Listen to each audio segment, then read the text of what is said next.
একটা teddy shirt 400 থেকে 500 টাকা, কিনতে না পারলেই বস্তি কাকা। জীবনে অনেক পাপ করছি, তারপরও বস্তি পোলাপানের মতো টেডি শার্ট পরি নাই।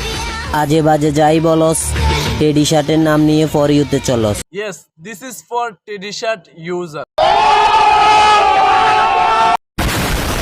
টেডি শার্ট এমন একটি শার্ট যা আপনার আমার সাধারণ মানুষের কেনার যোগ্যতার বাইরে। এক একটা টেডি শার্ট 400 থেকে 500 টাকা। এই শার্টটার পরার ক্ষমতা শুধু তারাই রাখে যারা স্মার্ট, শুধু স্মার্ট না, হাই লেভেলে স্মার্ট। টেডি শার্ট বস্তির ফুলাদের জন্য না, টেডি শার্ট আমার মতো স্মার্ট ছেলেদের জন্য। এই শার্টটা পরার ক্ষমতা শুধু তারাই রাখে যাদের বাবারা যা, তারা নিজেও রাজা। ইয়েস, বর্তমান সময়ে ট্রেন্ডিং এ থাকা এই শার্টটি হলো বস্তি শার্ট, তুকু তুকু teddy shirt. Facebook, YouTube, TikTok যেদিকে যায় শুধু টেডি শার্ট, টেডি শার্ট আর টেডি শার্ট। এদিকে ওদিকে যেদিকেই তাকাই সবার গায়ে টেডি শার্ট দেখতে পাই। তাদেরকে দেখে এটাই মনে হচ্ছে এই সময় আয়সা যদি আপনি টেডি শার্ট না পরেন তাহলে আপনি মানুষের বাচ্চা না। শুধুমাত্র টেডিটার কারণে শার্টটা লাগা অনেক অস্থির। ওহো, কার মতো লাগছে? বলিউড সুপারস্টার সালমান খান, বলিউড কিং খান শাহরুখ খান, নাকি ডালিউড সুপারস্টার কিং খান শাকিব খান? টেডি শার্ট আমার মতো স্মার্ট ছেলেদের জন্য। বুকাচোদা, নিজের চেহারা কখনো আনার সামনে দেখছস? টেডি শার্ট পরে বলতেছে স্মার্ট লাগতেছে, বস্তি শার্ট। বিড়ি খাইলে হয় ক্যান্সার, সব প্রশ্নের লাগে না অ্যানসার। আজকের এই ভিডিওতে জাহিদ খানের এমন কিছু ট্যালেন্ট দেখাবো যা দেখে আপনিও বলতে বাধ্য হবেন আমার শিরায় শিরায় টক বগে গরম গরম রক্ত, আমি জাহিদ খানের অন্ধ ভক্ত। আপনি কি মানসিকভাবে অশান্তিতে আছেন? তাহলে জাহিদ খানের ডান্স দেখেন, বিশ্বাস করেন শান্তি পাবেন। ये सब क्या देखना पड़ रहा है? अच्छा है मैं अंधा हूँ। নরমালি আমি স্মোক করি না, বিড়ি খাই না, বাট বিশ্বাস করেন এই গানটি আর ডান্স দেখার পর থেকে আমার এখন গাঁজা খাওয়ার ফিলিং হচ্ছে। এই বিড়ি গানটির নিচে একজন ভাই কমেন্ট করছেন, বিড়ি কিনতে যাচ্ছিলাম, ভিডিওটি দেখার পর এখন গাঁজা কিনতে যাচ্ছি, দোয়া করবেন যেন সুস্থ থাকে। এই বুঝবি না রে, বুঝবি না মনের যন্ত্রণা। বিশ্বাস করেন জাহিদ খানের কাজের প্রতি ডেডিকেশন ও তার পরিশ্রম দেখে আমি এটাই বলতে চাই, আল্লাহ তুমি জাহিদ খানের এত দূর এত দূর এত দূর নিয়ে যাও যাতে করে সে আর ফিরে না আসে। আর এই গানের কথা কি বলবো ভাই, যেমন গান তেমন নাচ, তেমন হিরো তেমন পোশাক, পুরাই ওয়াও লেভেলের কম্বিনেশন। টানতে টানতে সব শেষ হইয়া যায়। অন্যান্য মেয়েদের মতো আমারও এক বান্ধবী ছিল জাহিদ খানের জন্য পাগল। বিশ্বাস করেন এই ভিডিওটি দেখার পর এখন সে সত্যি সত্যি পাগল।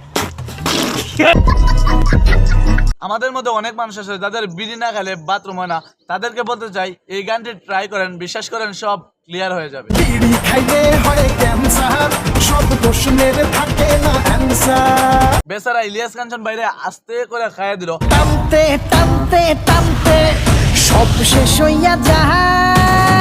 এই ভিডিওটা দেখে ইলিয়াস কাঞ্চন ভাই হয়তো এটাই বলতেছে, এর চেয়ে ভালো তো আমি ডান্স করতাম, পোলামানতে আমার নিয়ে ট্রল করে।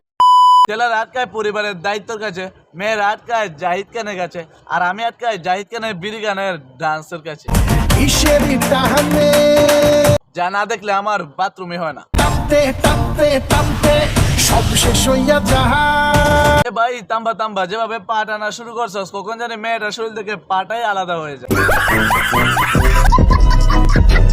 বিশ্বাস করেন তার ডান্স দেখলে মরা মানুষও হেসে দিবে। ইউটিউব কর্তৃপক্ষের হচ্ছে দাবি একটাই, এরকম ভিডিওর জন্য আলাদা করে একটা হাহারি একটা। अस्सलामु अलैकुम। ওয়ালাইকুম আসসালাম। তো অপু ভাই উনি আমাদের ভাবি নাকি?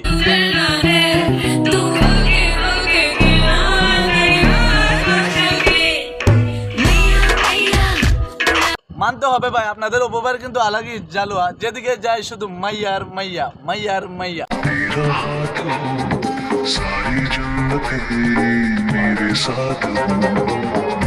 এদিকে আরেক আমি এখন পর্যন্ত একটা প্রেমও করতে পারলাম না।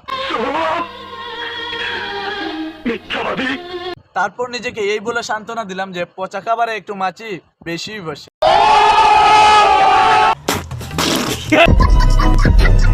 আপনাদের টিকটক অপু ভাই অনেকদিন পর কামব্যাক করছে, সেটা বড় কথা নয়, বড় কথা হলো সে একটা মেয়ে নিয়ে কামব্যাক করছে।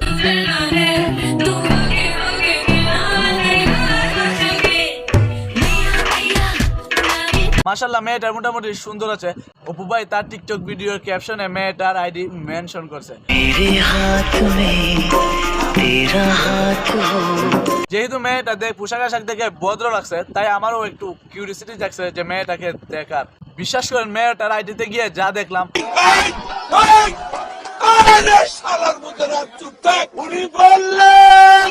ভাগ্যিস রোজার দিন ছিল না, না হলে আমার রোজাটাই হালকা হয়ে যেত। বিশ্বাস করেন মেয়েটা আইডিতে তার ভিডিও গুলা এমনই অবস্থা ছিল, আমাকে উজু করে এসে এডিট করা লাগতেছে। चुप हो जाओ, चुप हो जाओ। অধিকাংশ পোলাপানের দাবি এই মাইয়া নাকি অপু ভাইয়ের চাইয়া। এই বিষয়টি নিয়ে অপু ভাই তার ব্লগে ক্লিয়ার করে দিছে যে এই মায়াটা তার চাইয়াও না, এই মায়াটা তার দাইও না। अबे पगलो ये समझ में नहीं आता तुम लोगों को, ये जमाना में फ्रेंड्स से प्रेमिका होने में ज्यादा टाइम नहीं लगता।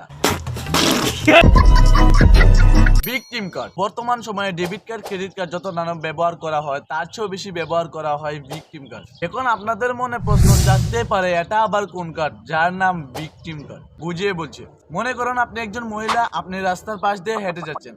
রাস্তার পাশ দিয়ে হেঁটে যাওয়ার সময় কিছু বকাটে ছেলে আপনাকে ইপটিজিং করছে। তাৎক্ষণিক আপনি আপনার হাতে থাকা ফোনটি দিয়ে ফেসবুক লাইভে চলে গেলেন এবং নিজেকে ভিকটিম হিসেবে দাবি করলেন। ফলে এখানে আপনার ইপটিজিং থেকে বাঁচার সম্ভাবনা রয়েছে। বাট এখানে একটা সমস্যা রয়েছে, বর্তমান সময়ে সামান্য কোনো সমস্যা হলে হাতে থাকা ফোনটি দিয়ে ভিডিও করা এবং সেই ভিডিও সোশ্যাল মিডিয়াতে আপলোড করা এবং নিজেকে ভিকটিম হিসেবে দাবি করা এই জন্য আমাদের কালচারে পরিণত হয়েছে। আর এই ভিকটিম কার্ডের শিকার হওয়া বেশিরভাগ মানুষ হলো পুরুষ। যারা ভিকটিম কার্ড প্লে করে তারা মূলত কোনো ব্যক্তির সাথে ব্যক্তিগত রাগ বা কোনো ব্যক্তির সাথে ছোটখাটো বিষয় নিয়ে কথা কাটাকাটি বা কোনো ব্যক্তির কথা বা ব্যবহার ভালো না লাগা থেকে। রিসেন্টলি যমুনা টিভিতে একটি ভিডিও আপলোড করা হয় এবং সেই ভিডিওতে দেখা যায় একজন মহিলা একজন বয়স্ক চাচার ভিডিও ধারণ করছে। আপনি আমাকে কেন বললেন যে আমার লেভেলটা ভালো না? আপনি আমাকে বিয়াদব বললেন কেন? এটা জবাব আপনাকে এখানে দিয়ে যাইতে হবে। ভিডিওটিতে দেখা গেছে ওই মহিলার পোশাক আশাক দেখে ওই বয়স্ক চাচা মহিলাকে জিজ্ঞাসা করেন আপনার বাড়ি কোথায়। এই নিয়ে তোমার বাড়ি কোথায়? বাট মহিলাটি উল্টো প্রশ্ন করে আমার বাড়ি দিয়ে আপনার কি দরকার? আমার বাড়ি কোথায় আপনি জেনে কি করবেন? তারপর চাচা তাকে বলেন আপনার লিবাস ভালো না।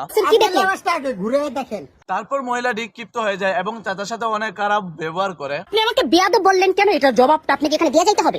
পরবর্তীতে সেই মহিলাটি বাসায় আসে এবং আরেকটি ভিডিও ধারণ করে। সেই ভিডিওতে তার ভাষ্যমতে ঘটনাস্থলে চাচা এবং চাচার ফ্যামিলি সেই মহিলার কাছে ক্ষমা চায় এবং সেই মহিলা এও স্বীকার করে যে সে তাকে ক্ষমা করে দিয়েছে। ওই লোক মানে ক্ষমা চায় এবং তার পরিবারের লোকজনও চলে আসে, তারাও আমার কাছে ক্ষমা চায়, তার পরিবর্তে আমি মানে ক্ষমা করে দেই। এখন প্রশ্ন হলো সে যদি ক্ষমা করে দেয় তাহলে ভিডিওটি সোশ্যাল মিডিয়াতে আপলোড করার কি দরকার? এখানে দাঁড়ান, ভিডিও করতেছেন? হ্যাঁ, ভিডিও করছি। আজকে ভিকটিম কার্ড প্লে করে হয়তোবা ওই মহিলাটি কিছু ফ্যান ফলোয়ার বানায় ফেলবে, বাট হেনস্থার শিকার হওয়া সেই চাচাটি সমাজে কিভাবে চলাফেরা করবে?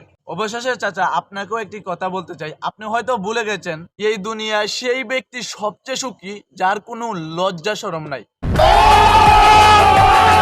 আজকে এই চাচার সাথে মহিলাটি যে কার্ডটা ব্যবহার করেছে সেই কার্ডটির নাম হলো ভিকটিম কার্ড।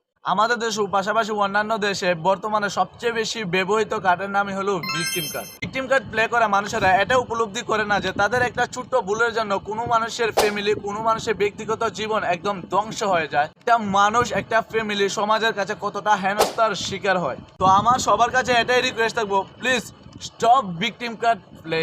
হ্যালো গাইস, আশা করি ভিডিওটি ভালো লাগছে। ভিডিওটি ভালো লাগলে অবশ্যই একটা লাইক, কমেন্ট ও শেয়ার করবেন। আর যদি ভিডিওটি ভালো না লাগে তারপরও নামটি মনে রাখবেন, অপু আহমেদ।